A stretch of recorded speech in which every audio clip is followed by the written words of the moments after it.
تو ورقہ بن نوفل بھی خدا والے بندے تھے. تو حضرت صلی اللہ علیہ وسلم کے پاس جا کے انہوں نے بیان کیا کہ یہ ماجرا ہوا ہے. تو انہوں نے کہا کہ یہ وہی فرشتہ ہے جو حضرت موسیٰ علیہ السلام پر نازل ہوا تھا، اس واسطے تمہیں گھبرانے کی ضرورت نہیں ہے، اللہ تعالیٰ تمہیں ہدایت پر فائز کرے گا. لیکن اے کاش، وہ اندھے ہو چکے تھے، عمر بھی بہت زیادہ ہو گئی تھی، کہنے لگے کاش میں اس وقت زندہ ہوتا جب تیری قوم تجھے یہاں سے نکال دے گی. تو حضور صلی اللہ علیہ وسلم کو بڑا تعجب ہوا کہ وہ قوم جو مجھے صدوق اور امین کہتی ہے، او مخرجیہم، کیا وہ مجھے نکال دیں گے؟ انہوں نے کہا کہ ہاں ایسا ہی ہوگا، کاش اس وقت پہ زندہ ہوتا تو میں تیری مدد کرتا. تو ایسے بزرگ وہاں پر موجود تھے. میں نے مثال کے طور پر ایک دو لوگوں کے ذکر کیے ہیں.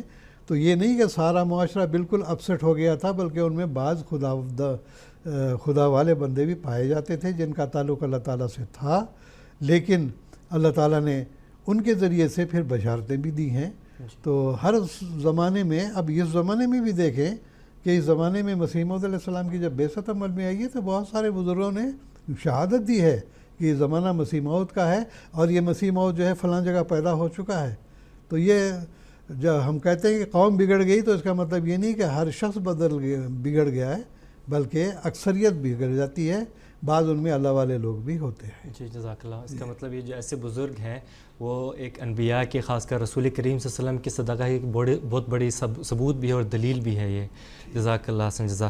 اب میں محترم مولانا زین الدین حامد صاحب سے پوچھنا چاہتا ہوں کہ بعض لوگ پوچھتے ہیں کہ رسول کریم صلی اللہ علیہ وسلم کو عرب اور مکہ میں ہی کیوں مبعوث کیا گیا، اس کے پیچھے کیا حکمت ہے؟ تو ایسے لوگوں کو کیا جواب دیا جا سکتا ہے؟ شکریہ.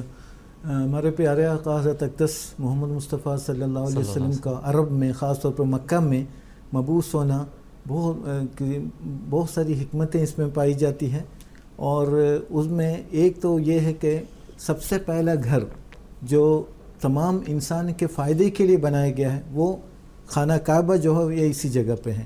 جیسا کہ قرآن کریم نے فرمایا کہ ان اول بیت وضع للناس للذی بکۃ مبارکۃ وہدی للعالمین.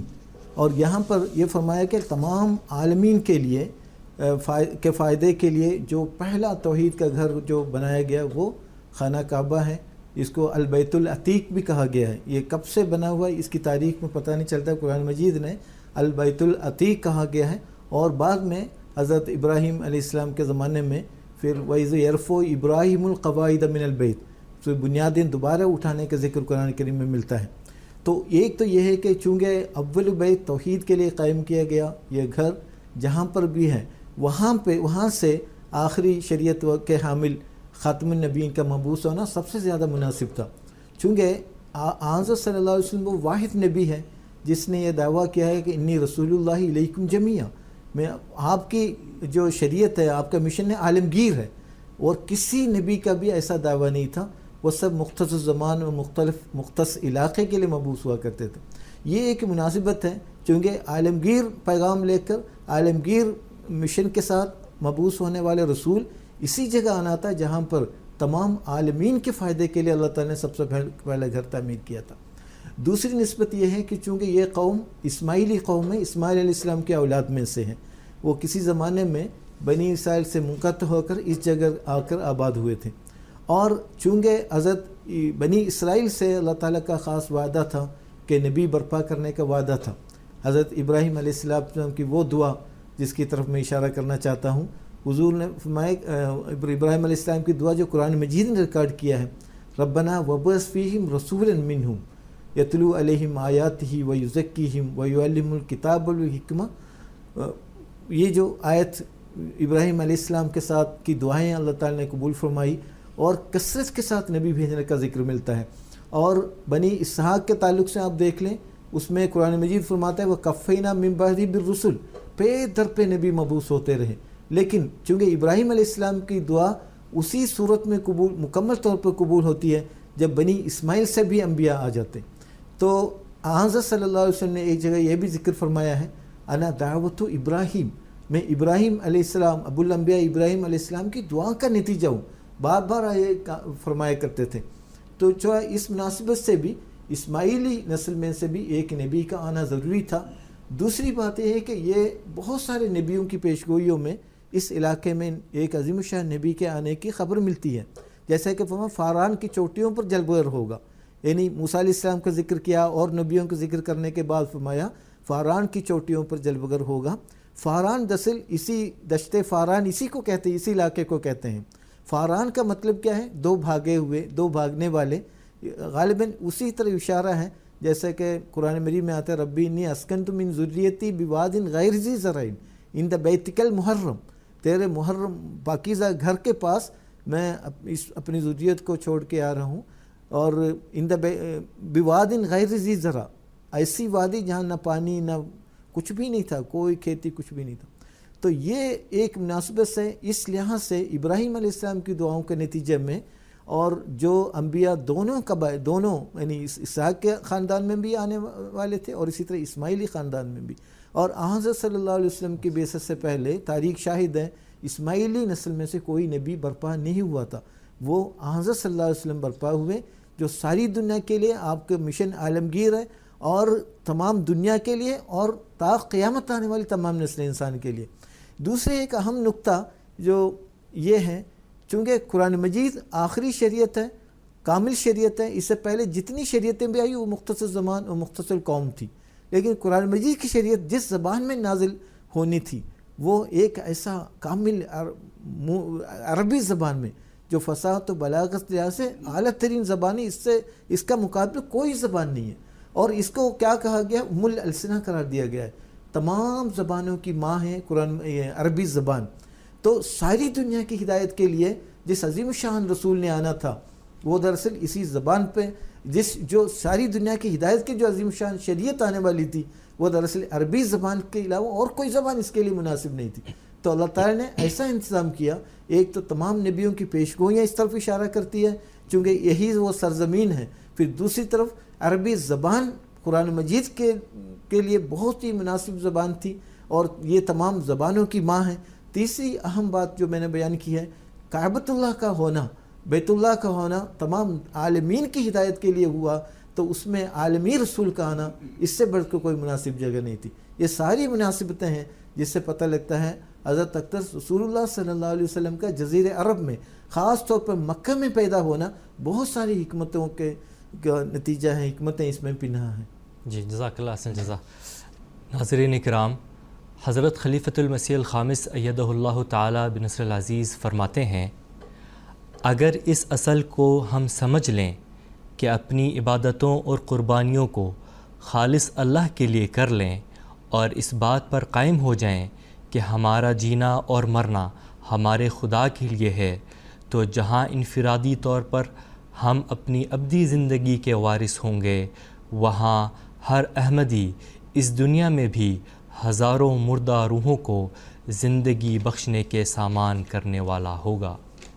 بس سب سے پہلے دعاؤں پر زور دیتے ہوئے اسوہ رسول اللہ صلی اللہ علیہ وسلم کے مطابق دنیا کی زندگی کے سامان کرنے والا ہر احمدی کو بننا چاہیے۔ اگر ہمارے عمل صحیح ہوں گے، ہم اس اسوہ پر چلنے والے ہوں گے، تبھی ہم اپنی زندگی کے سامان کے ساتھ ساتھ دنیا والوں کی زندگی کے بھی سامان کر رہے ہوں گے۔ اس اسوہ پر چلتے ہوئے جو حضرت صلی اللہ علیہ وسلم نے ہمارے لیے چھوڑا، ہمیں اپنی عبادتوں کے بھی معیار قائم کرنے ہوں گے۔ خطبہ جمعہ 13 مارچ 2009۔ ناظرین کرام، اسی کے ساتھ پروگرام کا وقت ختم ہوا چاہتا ہے، اجازت دیجیے گا۔ السلام علیکم ورحمۃ اللہ وبرکاتہ۔